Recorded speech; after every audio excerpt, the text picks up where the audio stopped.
Hoje será a terceira e última aula com o tema Oratória para o Momento Eleitoral.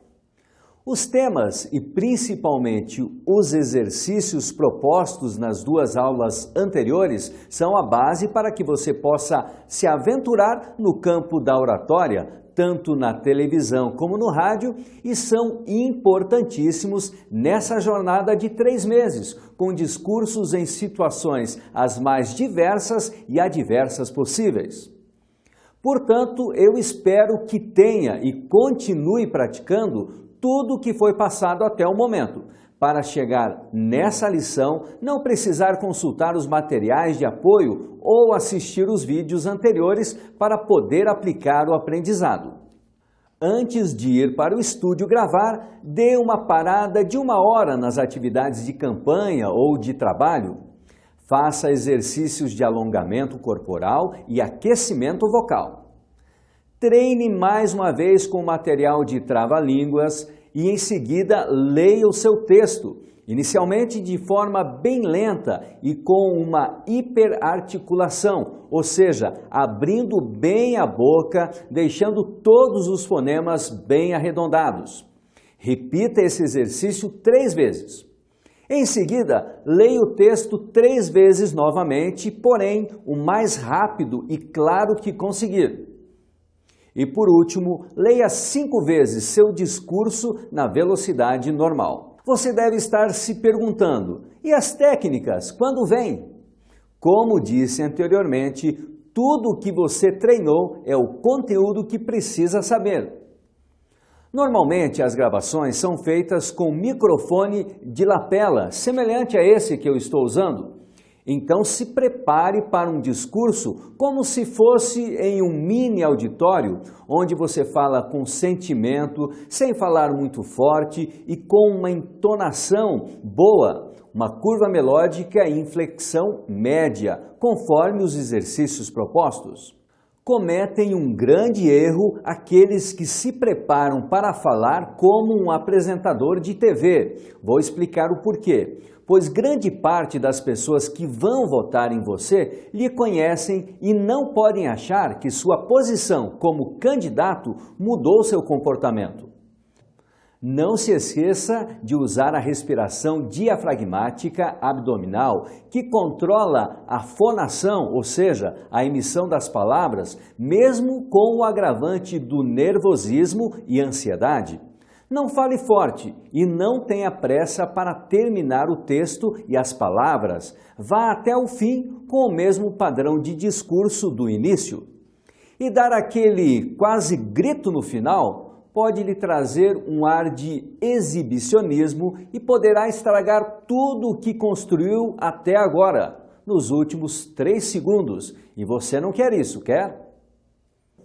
Quando você está no estúdio, a diferença é que o público será a câmera de TV. Portanto, olhe para dentro da lente como se estivesse olhando nos olhos de seus eleitores e companheiros de jornada. Não desvie o olhar nunca. Ao terminar a fala, continue olhando para a câmera por pelo menos 3 segundos até desviar o olhar.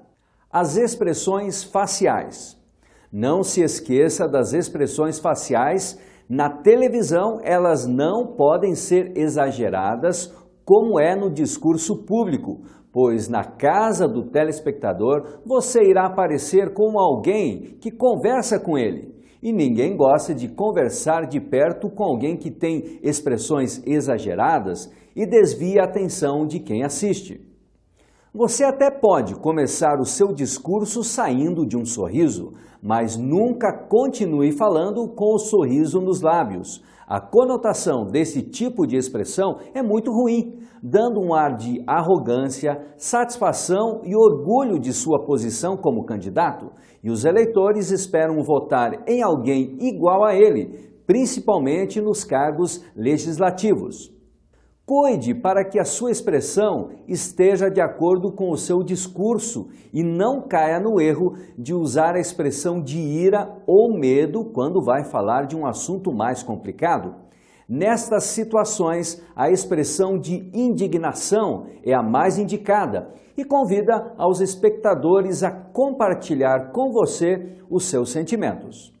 Na televisão, todo cuidado é pouco com as expressões gestuais. Colocar a mão na frente do rosto, levar a mão muito perto para frente, o que deixa a sua mão desproporcional em relação ao corpo pela proximidade com a câmera, principalmente em estúdios com pouco recuo, são erros primários e inadmissíveis. Procure saber qual será o enquadramento se for padrão americano, possivelmente com os braços flexionados, como eu estou aqui, seus gestos com as mãos irão aparecer na tela. Então treine as expressões gestuais tendo o corpo como limite lateral, a cintura o limite inferior e o tórax o limite superior.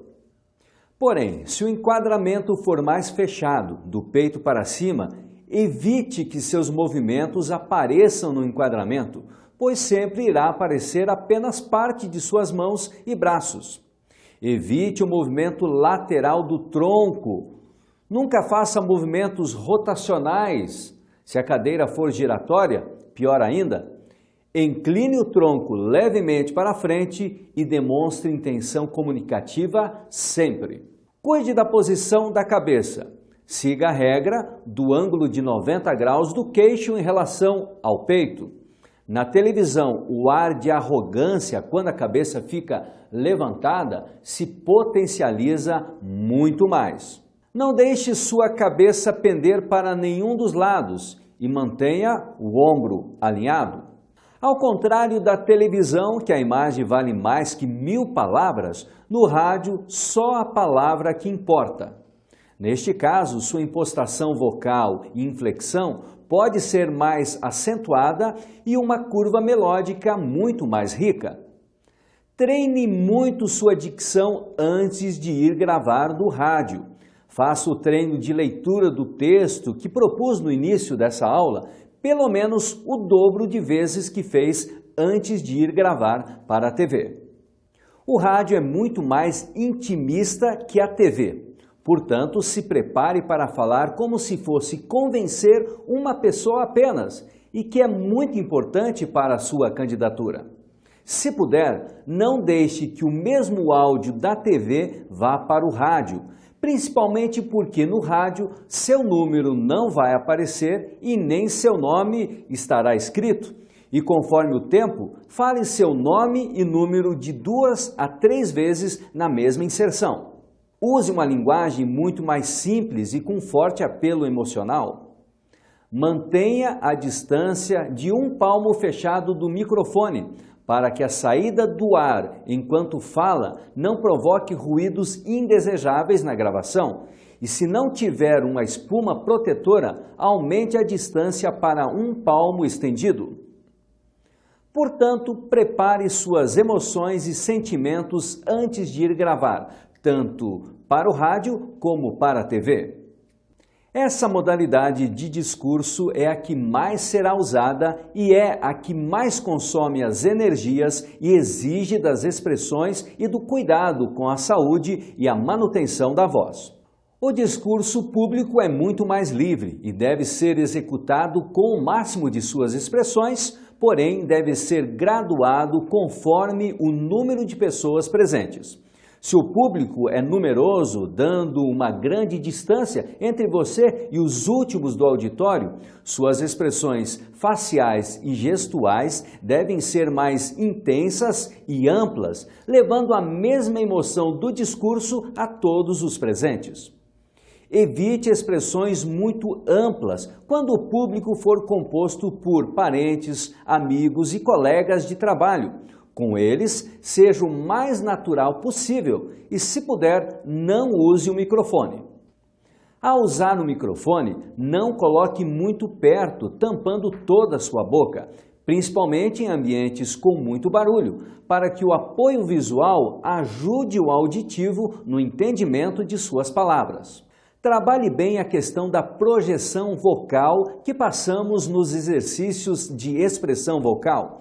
em casos de reuniões sem microfone, para que não tenha um desgaste na voz desnecessário ou para que algumas pessoas não consigam ouvir o que está falando. No material de apoio, você tem passo a passo quais os cuidados que você deve ter com a voz, para que você tenha uma saúde vocal durante todo o exercício desta campanha. Mas uma coisa você não pode esquecer: tenha sempre à mão uma garrafa de água em temperatura natural. Faça aquecimento vocal, alongamento corporal antes de qualquer discurso e faça repouso vocal quando não estiver à frente nas reuniões. Todos os exercícios propostos devem ser treinados todos os dias. Ensaie seu discurso diversas vezes antes de ir gravar, tanto para a televisão como para o rádio. Grave, assista e ouça. Tenha uma visão crítica sobre o resultado dos ensaios e deixe que outras pessoas façam considerações sobre o seu desempenho. Procure sempre pessoas comprometidas com o seu aperfeiçoamento e não as pessoas que estão prontas para concordar e agradar sempre. Sucesso a todos e até um próximo curso!